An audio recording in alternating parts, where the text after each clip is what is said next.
गुड़िया घर से उस वक़्त चली गई थी जब वो तकरीबन 18-19 साल की थी। घंटों बाद मालूम हुआ तो माँ बाप साथ थामे बैठे थे और भाई हाथों में हथियार थामे तलाश में निकल गए। माँ और बहन गुड़िया की सहेलियों के घरों में जा जाकर मालूम करती कि शायद उस चोर दरवाजे का इल्म हो जाए और लाडली घर लौट आए। गुड़िया के घर से भागने का सुनकर करीबी सहेलियों का उनके घर वालों ने जीना हराम कर दिया कि रहती ही क्यों थी ऐसी सहेलियों के साथ, ऐसी लड़की के साथ। और करीबी रिश्तेदारों और मोहल्ले वालों ने गुड़िया के घर वालों का। गुड़िया जो दिन के उजाले में सहेली के घर जाने का कह कर गई थी, अंधेरी रात में भी लौट कर नहीं आई। बाप की हिम्मत रात का अंधेरा होते ही देखकर ख़त्म होती चली गई और भाइयों का गुस्सा आसमान को छूते छूते सूरज बन गया था। 4 दिन में जिस कदर बदनामी हो सकती थी हुई। लोगों का जवाब देते देते बाप भाई मुंह छिपा गए। घर में चूल्हा ठंडा पड़ गया और माँ की ममता कभी इस जिल्लत के समंदर में धकेलने वाली बेटी के लिए तड़प उठती और कभी जलील होते बेटों के लिए। साथ ही इस सब किस्से में एक करतार और था, गुड़िया की इससे 1 साल छोटी बहन, जिसका निकाह रिश्तेदारों के यहाँ ही हुआ था और किसी त्यौहार पर रुखसती और शादी का इरादा था, मगर अफसोस शादी ना हो सकी और तलाक हो गई। माँ तसल्ली देने की बजाय 2 थप्पड़ उसी के चेहरे पर रख कर बदनसीब कहकर रोने लगी। बाप की झुकी हुई कमर टूट गई और 5 भाइयों का अताब इस करतार पर टूट कर गिरा। बड़े भाई ने तो हद ही कर दी। बीवी को कहा कि अगर यहाँ बेटी हुई तो इस घर में जगह नहीं रहेगी। और हामना भाभी अपने मुस्तकबिल की परेशानी में भागी हुई जालिम नंद और घर में तलाक हाथ में लिए बैठी मजलूम नंद दोनों को ही कोसनों से नवाजे जाती और बेटे की वलादत की दुआ कर दी जाती। सालों पहले का ये वाक़या है, जब शायद मैं 6ठी-7वीं क्लास में था। लोगों की ज़बान पर आज भी आ जाता है, इतने ही अफसोस के साथ जितना आप सब ये सुनकर महसूस कर रहे हैं। गुड़िया कहाँ है आज कोई नहीं जानता।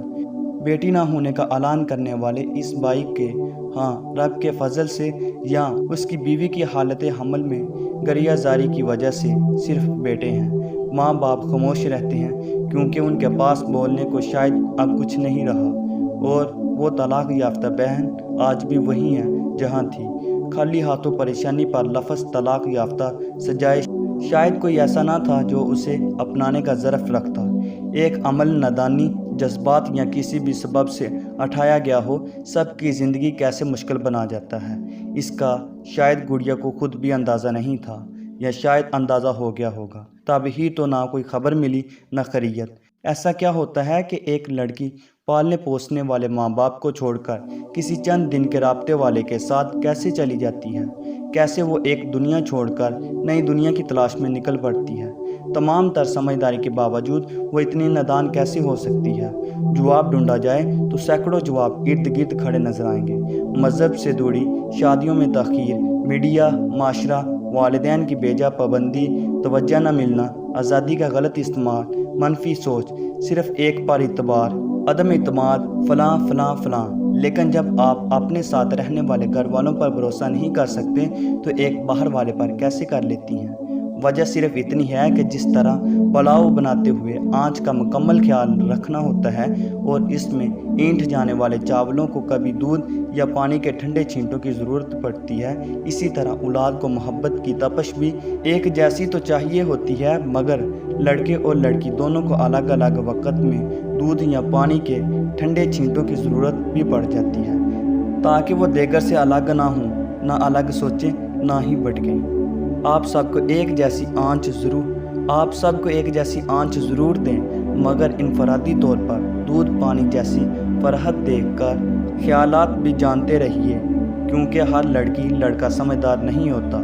साथ ही लड़कियों के लिए ये नसीहत कि आपका वो चाहने वाला आपको हकीकी तौर पर चाहता है, आपके घर वालों से भी ज़्यादा, तब भी वो खुद गर्ज ना बने कि दूसरों की ज़िंदगी आपकी वजह से मिसले आग बन जाने और वो तमाम ज़िंदगी इस आग में सुलगते रहें। भागना गाड़ छोड़ना मसले का हल नहीं होता, जो हल है उसे तलाश करके उस पर अमल कीजिए। बड़ों से मशवरा कीजिए। घर में खुद बात नहीं कर सकते तो घर के किसी बड़े से जिन्हें आप बड़ा मानते हैं उससे बात कीजिए, मगर खुदारा घरों से वालिदैन के सर में खाक डालकर जाने का हरगिज़ न सोचिए। अगर वीडियो अच्छी लगे तो लाइक के बटन को प्रेस कर दें और मज़ीद اچھی اور اخلاقی ویڈیوز دیکھنے کے لیے ہمارے چینل کو سبسکرائب ضرور کریں۔ جزاک اللہ۔